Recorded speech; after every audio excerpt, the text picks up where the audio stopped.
행복한 안식일입니다. 예. 제가 잠시 앉아서 생각을 해봤어요.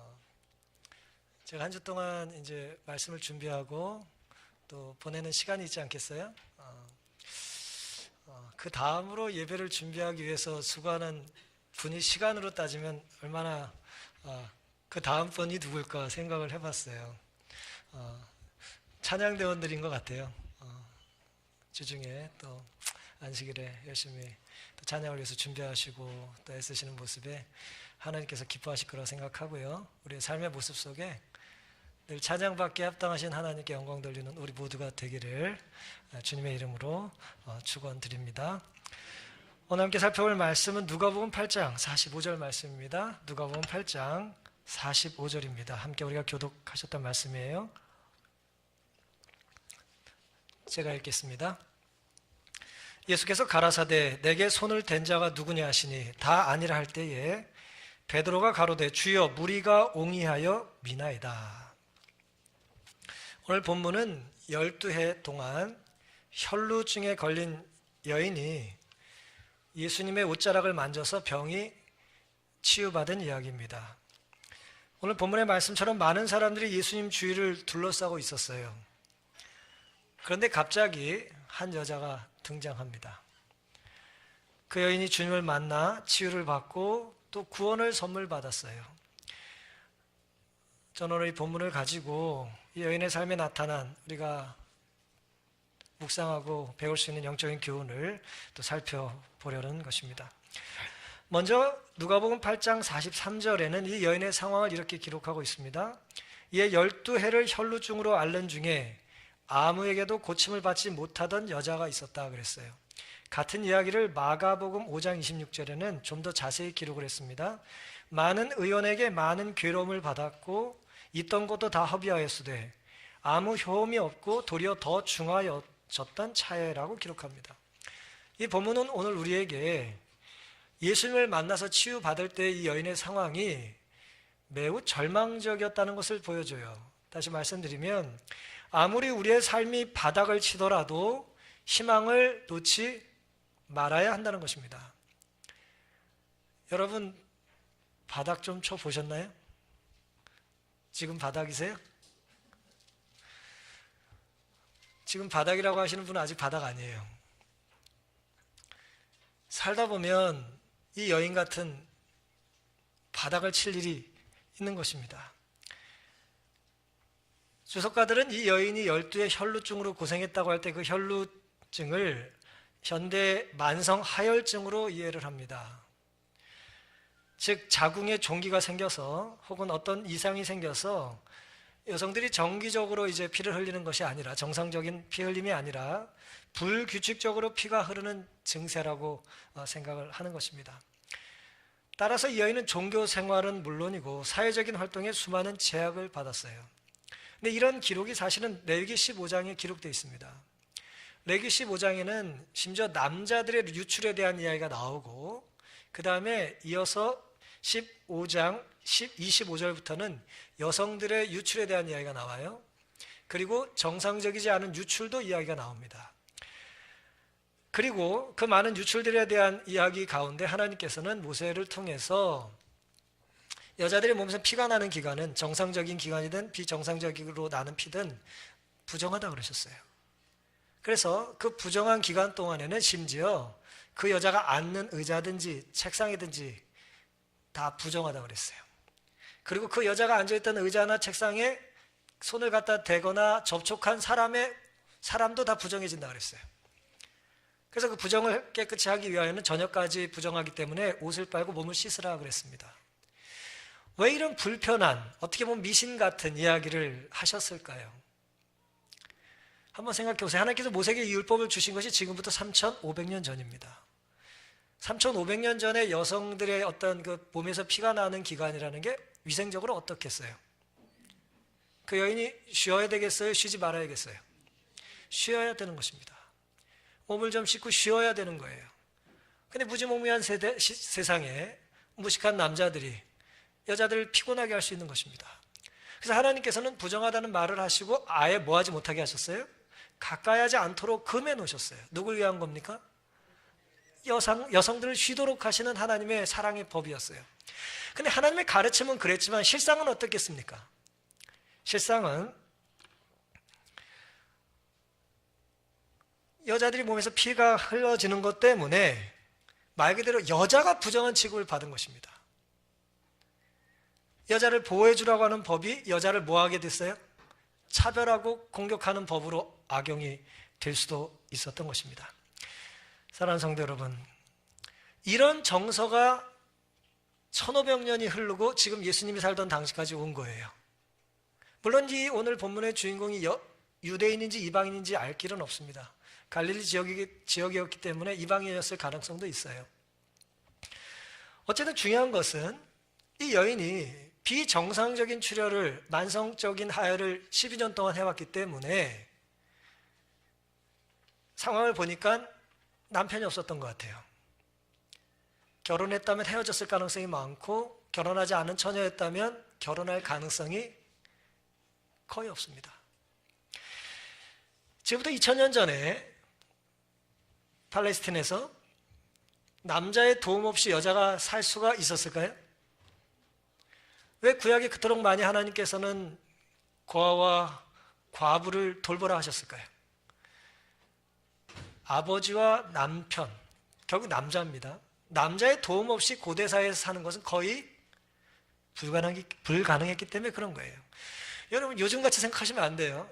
여자분들이 뭐 나가서 다 일하실 수 있고 나가도 다 주무실 때 있고 뭐 남자보다 오히려 경제력이 더 뛰어나잖아요 지금. 그렇죠? 남자들은 어디 가면 일도 안 시켜요. 여자분들은 오래 한 데가 많습니다. 지금은 오히려 하나님께서 남자들에게 좀 이렇게 남자들 좀 봐줘라 그렇게 하셔야 될지 모르겠어요.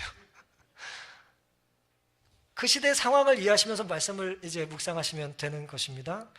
1500년 동안 이런 어떤 여성으로서 피 흘림에 대한 무게에 억눌렸던 것이에요. 오늘 본문을 보니까 또 이 여인이 돈이 있어요, 없어요? 돈이 없습니다. 돈을 벌어다 줄 남자도 없고 돈도 없어요. 있던 돈도 다 쓴 것입니다. 이 여인이 아름다웠을까요? 어때요? 예수님 만난 여자는 다 아름답다고 여러분 좀 괜스레 혼자 착각하는 경향이 있는데 여러분 어떠세요? 이 여인이 외모가 어땠을까요? 뭐 알 길은 없습니다만은 상상을 해보자는 거예요. 여자의 아름다움은 어디서 나옵니까? 사랑받으면서 오는 거예요. 그렇죠? 그리고 보통 사람은 언제 예뻐져요? 꾸며야 또 예뻐요. 근데 왜 꾸밉니까? 괜히 왜 꾸며요? 보여주고 싶은 사람이 있을 때 꾸미죠. 저 혼자 생각 아니잖아요. 이 여자는 말이에요. 10년 넘게 가꿀 여유도 꾸밀 이유도 없었어요. 그러니 외모가 아름다웠을 리가 없습니다. 건강도 좋지 않았고 점점 더 악화됐습니다. 12년은 매우 긴 기간이죠. 사람들로부터 외면받은 지가 12년이 된 거예요. 이웃집에 음식을 같이 먹자고 초청받은 지가 12년이 된 겁니다. 사랑에 목말랐겠죠? 외로워서 지쳤겠죠? 누가 이 여인의 손을 마지막 잡아준 게 언제였을까요? 누가 이 여인의 눈을 마주치고 눈을 맞춰서 사랑스럽게 이름을 불러준 적이 언제였겠습니까? 이 여자는 여성성을 상실했어요. 마치 상처 입은 피 흘리는 겁먹은 짐승처럼 떨면서 살고 있습니다. 그래도 살아야 합니까? 우리가 살다 보면 때로 피가 나고 예상 못할 사고와 질병으로 숨쉬기조차 버거울 때가 왜 없겠어요? 수치심에 고개를 떨어뜨린 채 내가 이러다 죽는가 보다 싶을 때도 있으실 겁니다. 하지만 아무리 삶이 바닥을 쳐도 결코 희망의 끈을 놓지 마시기를 바랍니다. 왜냐하면 본문의 주인공은 그 차가운 맨 바닥에서 뜨겁게 주님을 만났기 때문이에요. 우리의 삶의 바닥은 때로 예수님을 만날 수 있는 따뜻한 문이 될 수 있다는 것을 인하여 감사하며 사시기를 바랍니다. 이 여인의 삶에서 우리가 배울 수 있는 또 다른 두 번째 교훈이 있다면, 이 여인은 매우 불리하더라도 포기하지 않았다는 거예요. 8장 44절에 보면 예수의 뒤로 와서 그 옷가에 손을 대니 혈루증이 즉시 고쳐졌다 그랬습니다. 마가복음 5장 27절과 28절에는 예수의 소문을 듣고 무리 가운데 섞여 뒤로 와서 그의 옷에 손을 대니 이는 내가 그의 옷에만 손을 대어도 구원을 얻으리라 하밀러라라고 말씀하고 있습니다. 이 여인의 상황이 매우 불리했어요. 어떤 면에서 불리했을까요? 예수님을 만나기 위하여 극복해야 될 장애물들이 여러 개가 있었어요.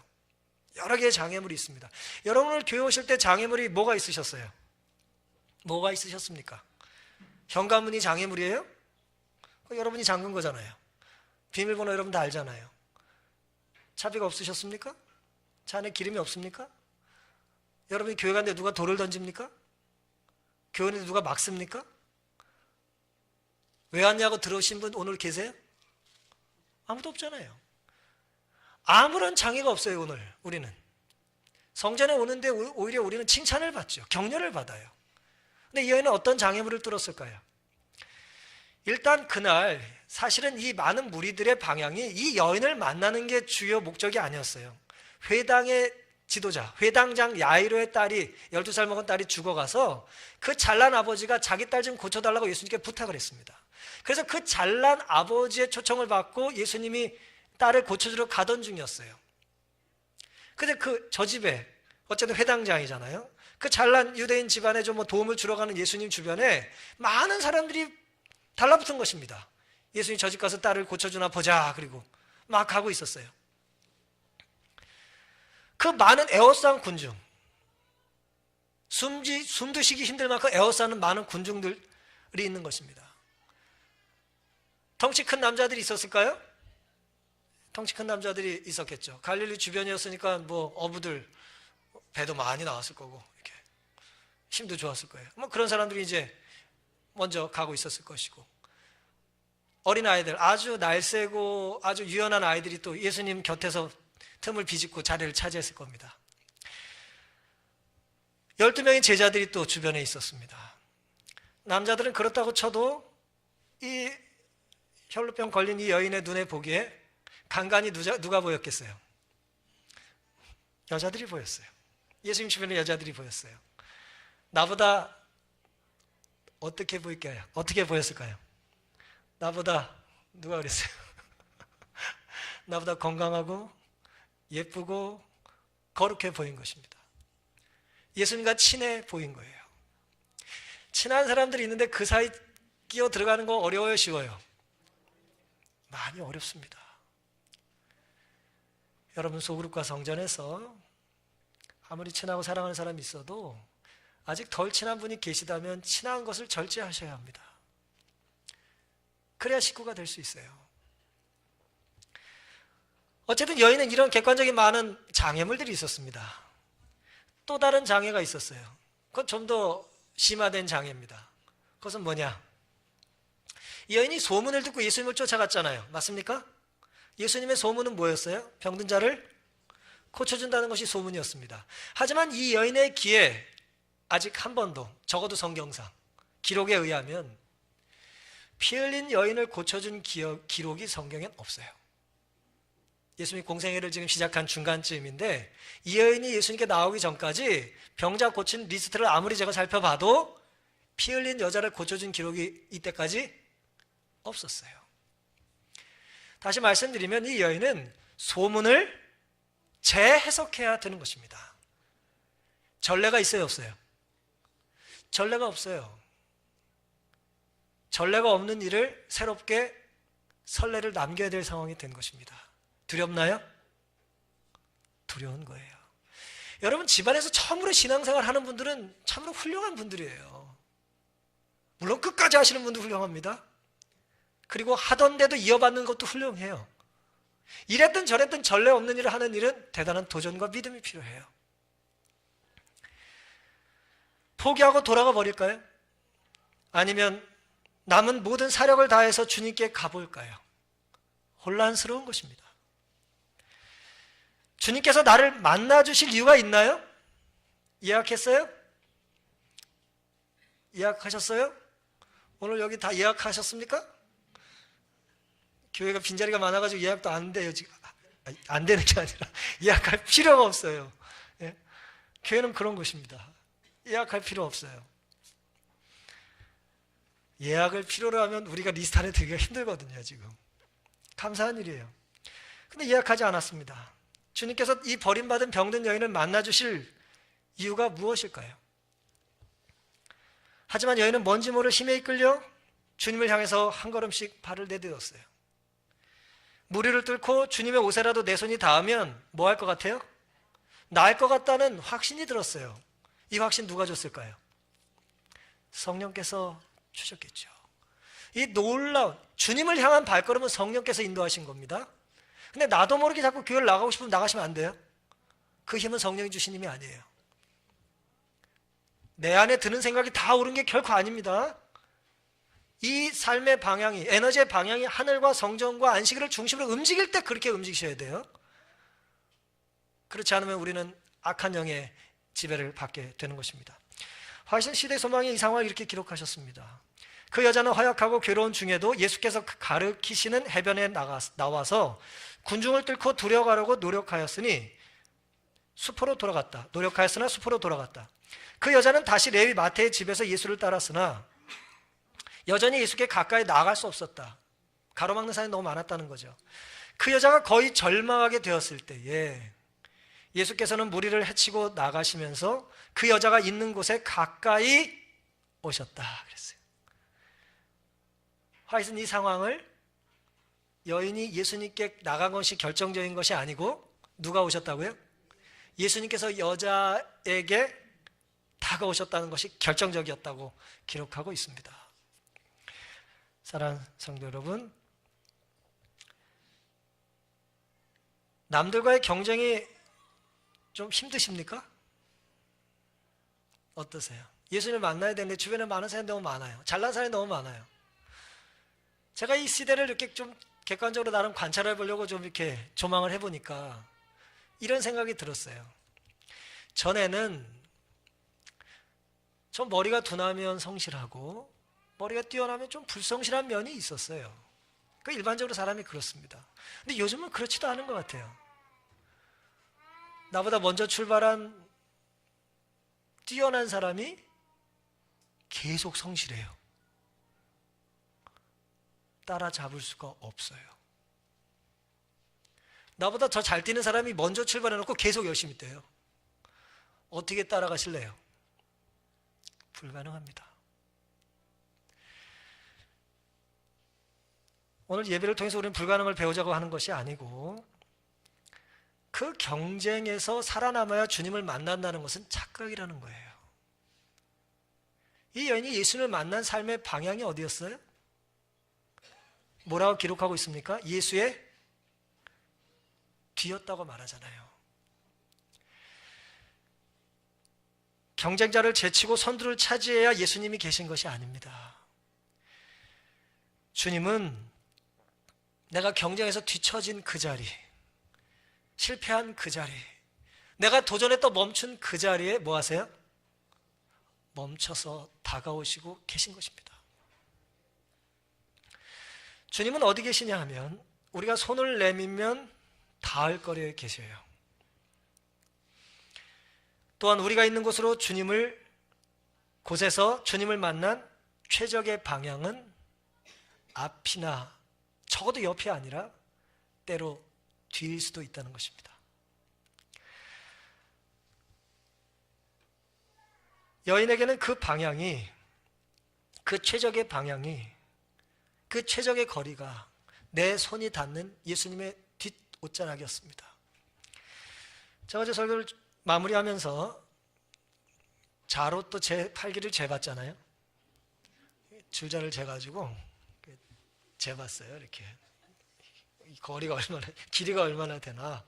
제 팔이 길어요, 짧아요? 저는 짧습니다. 네. 사는데 지장 없어요. 70cm였어요. 제 예쁜 손가락까지, 제일 긴 장지까지 딱 70cm였어요. 그래서 제가 예수님이 70cm에 계시다 생각을 했어요. 근데 이 여인이 옷을 그냥 타치만한 게 아니라 잡았다고 생각하면 얼마로 줄어들어요? 65cm로 주는 것입니다. 여러분, 예수님이 어디 계시냐 하면, 얼마만큼의 거리에 계시냐 하면 예수님이 여러분에게 주신 팔 길이만큼 거리에 계세요. 팔 길다고 좋아할 거 하나도 없고 짧다고 절망할 거 하나도 없어요. 짧은 사람에게는 예수님이 더 가까이 계시고 긴 사람에게는 약간 멀리 계세요. 왜냐하면 주님은 거기만큼은 다가오셔서 우리의 손이 닿기를 기다리시기 때문에 그렇습니다. 75cm에 결코 계시지 않아요, 저에게.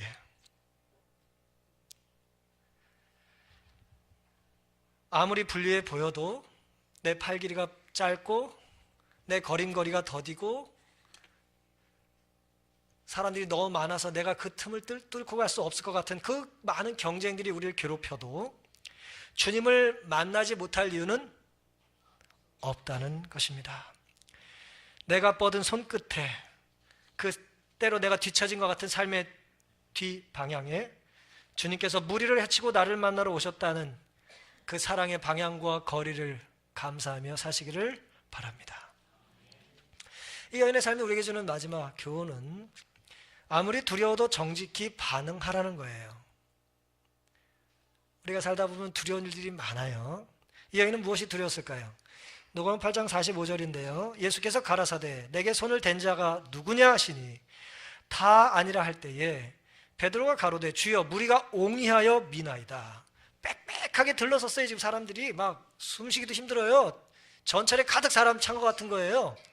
이 많은 사람이 서로 막 부딪히고 있는데 누가 손을 댔냐니요. 예수께서 가라사대 내게 손을 댄 자가 있도다. 이는 내게서 능력이 나간 줄 알미로다 하신대. 47절 여자가 스스로 숨기지 못할 줄을 알고 떨며 나와 엎드려 그 손 댄 연고와 곧 나은 것을 모든 사람 앞에서 고하니 예수께서 이르시되 쫓아해 주세요. 따라 내 믿음이 너를 구원하였으니 평안히 가라. 예수님의 몸에 여자는 허락을 받고 됐어요? 허락을 받지 못하고 됐어요? 허락받을 틈도 없어요. 허락받을 수도 없어요. 그럴 새가 없어요. 근데 정말 극적으로 이렇게 70cm 막 극적으로 단 거예요. 이렇게. 그랬더니 몸이 어떻게 됐어요? 12년 만에 건강해진 걸 느낀 거예요. 건강해진 겁니다. 갑자기 두통이 사라졌어요. 갑자기 심장이 뛰기 시작하는 거예요. 관절염이 났어요. 신기하죠? 이제 어떻게 하면 됩니까? 이제 어떻게 할까요? 피부가 새로 돋는 것 같고 이제 정상으로 돌아갔어요. 전성기로 돌아갔어요. 남자들이 잘 데이트하자고 했던 때로 돌아갔어요. 네? 어떻게 하면 됩니까? 남몰래 예수님의 옷자락을 겨우 건드렸는데 몸이 회복됐습니다. 하여튼 시대 소망에 그 여자는 예수께서 지나실 때에 앞으로 나아가 예수의 옷가를 간신히 만지는 데 성공하였다. 그러나 그 순간에 그 여자는 자기가 나았다는 것을 알았다. 그 한 번의 만짐에 그 여자의 일생의 믿음이 집중되었다 그랬어요. 일생의 믿음과 소망을 가지고 이제 예수님을 이제 타치한 것입니다. 근데 아까 우리가 살펴봤잖아요. 레위기 15장에 피 흘리는 여자, 앉은 자리까지, 뭐 닿은 침상까지 다 뭐예요? 부정해요. 옷을 빨아야 합니다. 씻어야 돼요. 그 명령을 누가 주셨어요? 예수님이 하셨어요. 1500년 전에 그렇게 말씀하시고 1500년 뒤에는 이게 규칙이 바뀐 겁니까? 그 여자를 보호하기 위한 법을 예수님께서는 지금 실천하고 계신 거죠. 어떻게 해요? 네 피라면 내게 묻혀도 좋다, 그렇게 말씀하시는 것입니다. 너 때문이라면 나는 부정해줘도 괜찮다고 말씀하시는 거예요.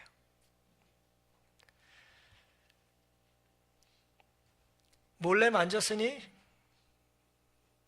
예수님은 부정해지지 않은 것이고, 이제 여자는 회복됐으니 그저 아름다운 추억으로 간직하면 좋지 않을까요? 그리고 그냥 주랭랑 치면 되잖아요. 볼일 봤어요, 안 봤어요? 날려고 왔다가 났으니 가면 되는 거 아니에요? 여인은 감사한 마음으로 군중 가운데서 물러 나오려고 하였다. 너무 감사해서 감동을 받아 이제 조용히 물러나려고 했다는 것이죠. 그때 예수님께서는 갑자기 발걸음을 멈추셨다. 내게 손을 댄 자가 누구냐고 물으셨다. 왜 물으셨겠습니까? 내 몸에 손 댄 자가 누구냐는 그 음성의 색깔이 어땠겠어요? 음색이 어땠겠어요? 음조가 어땠겠습니까? 누가 내 몸에 손을 댔어? 뭐 그러셨겠어요? 아이가 처음 걸음을 걸으면서 뒤뚱뒤뚱 걸으면서 엄마 아빠한테 걸어와요. 그럼 아이를 안으면서 엄마 아빠 할아버지 할머니 뭐라 그래요? 이게 누구야 그러잖아요. 몰라서 묻습니까? 누구긴 누구예요? 자기 자식인데. 이게 누구야? 얼마나 감동적인 예수님의 응답입니까? 여인의 믿음을 자랑하고 싶으셨던 거예요. 그 여인의 감사를 주님은 공개적으로 받고 싶으셨던 거예요.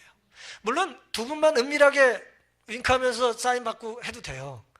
하지만 주님께서 그렇게 공개적으로 이 여인을 높여주셨던 이유가 있습니다. 이 여인은 더 이상 뭐하지 않다는 거예요?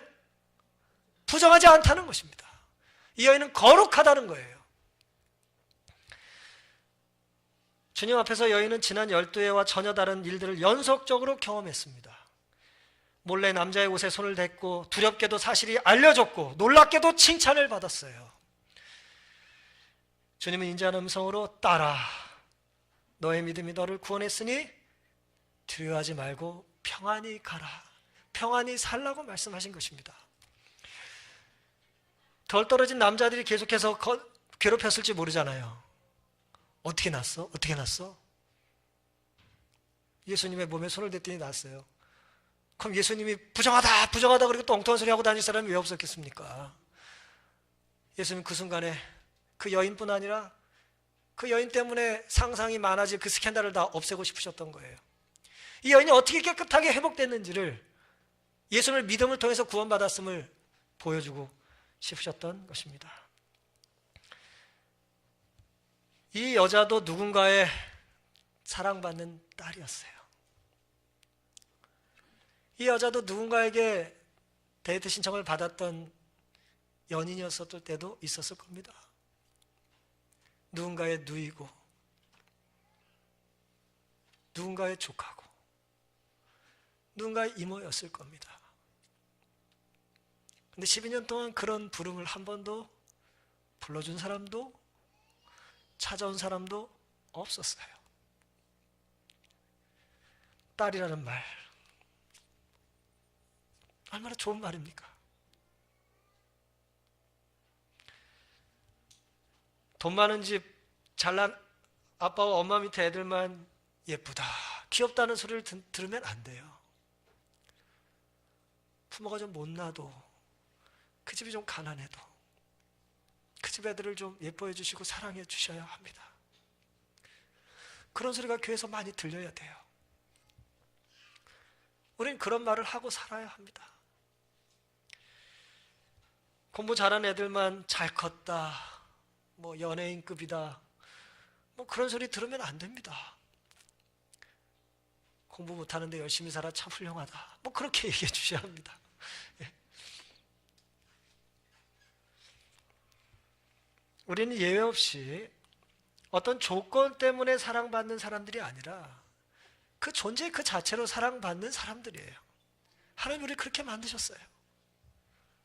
우린 팔이 짧아도 아들이고 못생겨도 딸입니다. 여러분 옆에 계신 분을 좀 그런 시선으로 좀 보세요. 여러분 옆에 계신 분이 누군가의 사랑받는 딸이에요. 누군가의 사랑받는 아들입니다. 그분도 구원이 필요하고 그분의 믿음으로 그분도 평안을 선물 받아야 될 사람이에요. 내 질병과 죄악에도 불구하고 주님은 너도 내 딸이라 평안하게 살라고 오늘도 여전히 우리에게 말씀하심을 인하여 감사할 수 있기를 바랍니다. 불안과 두려움, 때로 고통스러운 한 주를 보내셨습니까? 주님 말씀 안에서 위롭게 되시기를 바랍니다. 프레드릭 뷰크너 혹은 비크너라는 제가 개인적으로 아주 존경하고 좋아하는 작가이자 목사님이 있습니다. 이분은 언젠가 자신의 가정에 임했던 어려움을 이렇게 토로한 일이 있습니다. 제 인생 중에서도 특히나 어두웠던 시간이 생각납니다. 제 아이 중 하나가 아팠는데 그 아이에 대한 불안 때문에 저도 제 나름대로 그 아이만큼 아팠습니다.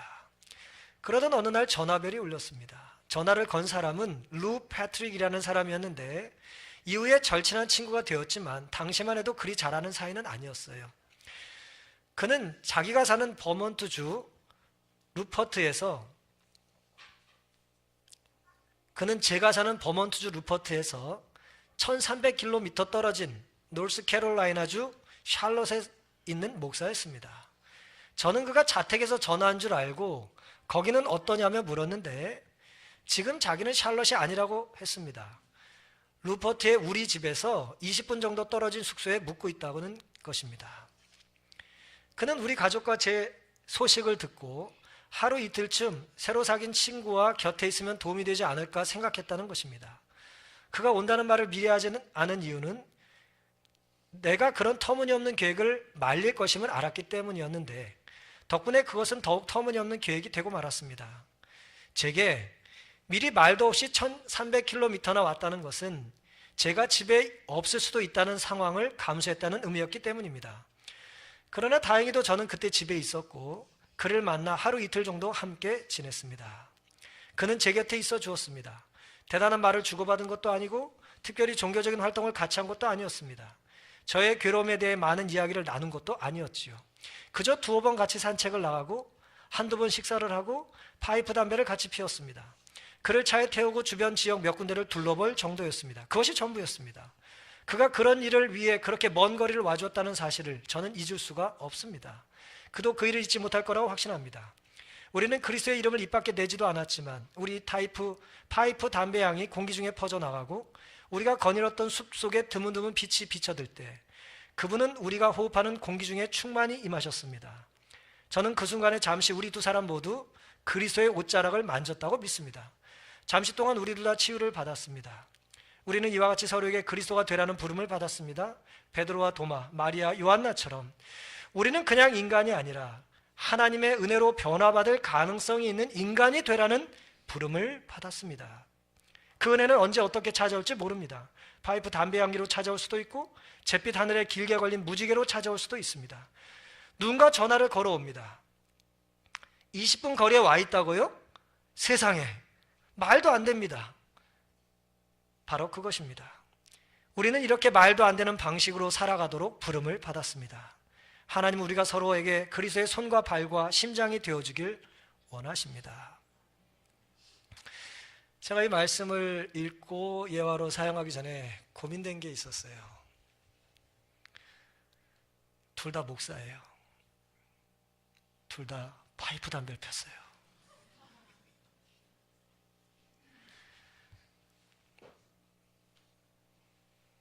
재림교회 목사가 아닙니다. 여러분 파이프 담배에 걸리시면 이 이야기를 놓치시는 겁니다. 여기 교훈이 뭡니까? 미국 동북부에서 동중부까지 1300km 자동차로 열 몇 시간을 운전해서 말없이 간 거예요. 간다 그러면 못 오게 할까 봐. 그리고 20분 거리에 있다고 해서 만나서 시간을 보냈습니다. 사랑하는 성도 여러분, 주님은 우리 손이 닿는 거리에 계십니다. 하늘을 뒤로하고 오신 거예요.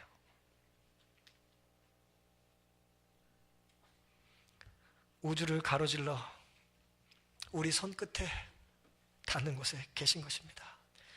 우리의 무너진 마음을 위로해 주시고자 우리 곁에 오셨어요. 우리는 망가지고 버려진 부정한 그런 실존에서 헤매고 살지만 주님은 다가와 나를 만지라고 말씀하세요. 우리가 손 닿을 곳에 예수님만 계신 것이 아닙니다. 우리 손 닿을 곳에 예수님의 사랑이 필요한 또 다른 친구들이 있습니다. 우리가 섬겨야 될 사랑이고 우리가 사랑해야 될 대상입니다. 미워도 미워하지 말아야 될 사람이에요. 주저하지 말고 손을 내밀어 우리가 주님의 옷자락을 만져 구원받았듯이 우리 이웃과 성도를 향하여 손을 내밀지 않으시겠습니까? 우리가 받은 그 은혜를 아직 주님을 알지 못하는 사람을 향해서 펼쳐야 합니다. 이 교회가 5월과 6월 가정이라는 이름으로 소그룹 전도라는 이름으로 무엇인가를 하려고 해요. 거창한 타이틀은 중요하지 않습니다. 그리고 그 안에서 무엇을 했는지도 중요하지 않을 수 있어요. 문제는 어떤 마음으로 그 일을 했느냐는 것입니다. 어떤 마음으로 다가가시고 어떤 마음으로 전화를 거시고 어떤 마음으로 문자를 보내시고 답을 하셨냐는 거예요. 제가 주중에 만난 어떤 한 분이 말씀을 들어도 마음에 닿지 않는다는 것입니다. 감동이 없다는 거예요. 누가 내 마음을 울려주길 간절히 원하는 것입니다. 오늘 주님께서는 그렇지만 우리에게 네가 먼저 울려줄 수 있도록 손을 내밀라는 말씀을 하고 계신 겁니다. 네가 먼저 손을 내밀어 그 사람의 손을 잡아주라는 거예요. 일생의 믿음과 소망을 담아 주님을 향해 조심스럽지만 하지만 과감히 손을 뻗어 보십시다. 5월이 다 가기 전 내가 먼저 내민 손 때문에 주님의 사랑이 전달될 수 있어야 하지 않겠습니까? 주님 재림의 날 내게 손댄 자가 누구냐 하시며 우리 이름을 불러주시면 얼마나 아름다운 일이 되겠습니까? 오늘 말씀을 마치겠습니다.